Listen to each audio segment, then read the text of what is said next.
அசிங்கப்பட்ட பாகிஸ்தான், முகத்திலேயே விழுந்த அடி, கப்பலை கூட அனுமதிக்காத ஈரான்.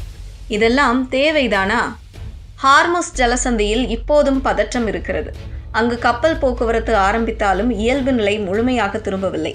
இதற்கிடையே அமீரகத்தில் இருந்து பாகிஸ்தானை நோக்கி சென்ற கப்பலை ஈரான் அதிரடியாக தடுத்து நிறுத்தியுள்ளது. ஈரானின் இந்த திடீர் நடவடிக்கை பெரும் பரபரப்பை கிளப்பியுள்ளது. மத்திய கிழக்கு மோதல் தொடர்ந்து உச்சமடைந்து வருகிறது. இஸ்ரேல், அமெரிக்கா மற்றும் ஈரான் ஆகிய நாடுகள் மாறி மாறி தாக்கி வருகின்றன. இதனால் அந்த நாடுகளை தாண்டியும் பாதிப்புகள் சர்வதேச அளவில் ஏற்படுகிறது. குறிப்பாக இப்போது ஹார்முஸ் ஜலசந்தி வழியாக குறிப்பிட்ட நாடுகளின் கப்பல்கள் மட்டுமே அனுமதிக்கப்படுகிறது.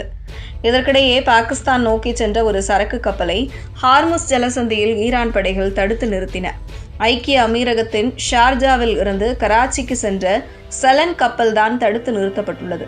உரிய போக்குவரத்து அனுமதி இல்லாததால் நீர்வழி பாதையின் நுழைவு வாயிலில் இந்த கப்பல் தடுத்து நிறுத்தி திருப்பி அனுப்பப்பட்டதாக ஈரான் கூறியுள்ளது. அமெரிக்கா, இஸ்ரேலுடனான போருக்கு நடுவே ஹார்முஸ் ஜலசந்தியை ஈரான் மூடியுள்ளது. உலகின் 1/5 கச்சா எண்ணெய் விநியோகம் இந்த வழியாகத்தான் நடக்கிறது. இந்த சூழலில்தான் ஜலசந்தியை ஈரான் அதிரடியாக மூடியுள்ளது. அங்கு வரும் கப்பல்கள் மீதான தாக்குதல்களால் பெரும்பாலான எண்ணெய் டேங்கர் போக்குவரத்தும் நின்று போயிருக்கிறது. இது தொடர்பாக சர்வதேச நாடுகள் அறிக்கை விட்டன. அங்கு வழக்கமான போக்குவரத்து திரும்ப உறுதி செய்ய வேண்டும் என கோரிக்கை விடுத்தன. இதையடுத்து கப்பல் போக்குவரத்தை மீண்டும் தொடங்க ஈரான் அனுமதி அளித்தது. இருப்பினும் இஸ்ரேல், அமெரிக்கா மற்றும் மோதலில் ஈடுபட்டுள்ள நாடுகளின் கப்பல்களுக்கு அனுமதி இல்லை என்றும் அதை தாண்டி மற்ற நாடுகளின் கப்பல்களுக்கு பாதுகாப்பான அனுமதி உண்டு என ஈரான் கூறுகிறது. அதன்படி இந்தியா, சீனா உள்ளிட்ட நாடுகளைச் சேர்ந்த கப்பல்கள் பாதுகாப்பாக ஹார்முஸை கடந்து வருகிறது. இந்த சூழலில்தான் பாகிஸ்தானைச் சேர்ந்த கப்பல் தடுத்து நிறுத்தப்பட்டுள்ளது.